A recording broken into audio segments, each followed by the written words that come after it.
রাধা রাধা বন্ধুরা, আমার ডেলি ব্লগে তোমাদের সবাইকে স্বাগত। তোমরা কেমন আছো? আমি খুব ভালো আছি, তোমাদের ভালোবাসায়। তো বন্ধুরা দেখো আজকে কী রান্না করেছি।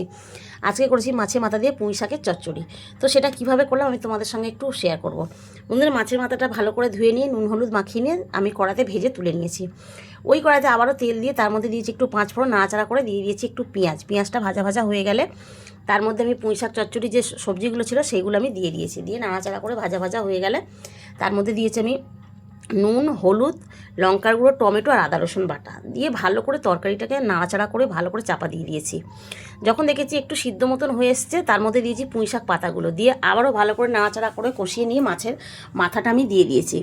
দিয়ে নাড়াচাড়া করে কষিয়ে নিয়ে যখন দেখেছি সিদ্ধ হয়ে গেছে তার মধ্যে আমি সামান্য একটু চিনি দিয়েছি। দিয়ে নাড়াচাড়া করে শুকনো শুকনো করে আমি নামিয়ে নিয়েছি। তো বন্ধুরা প্লিজ এটা ভাতের সঙ্গে পরিবেশন করো, অসাধারণ স্বাদ।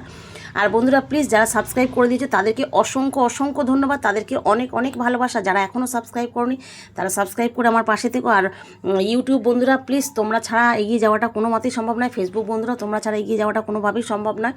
আর যারা লাইক কমেন্ট শেয়ার করবে তাদের নাম আমি পরের ভিডিওতে উল্লেখ করবো। আর প্লিজ ফেসবুক বন্ধুরা তোমরা আমার ফলো করে পাশে থেকো, ইউটিউব বন্ধুরা সাবস্ক্রাইব করে আর পাশে থেকো।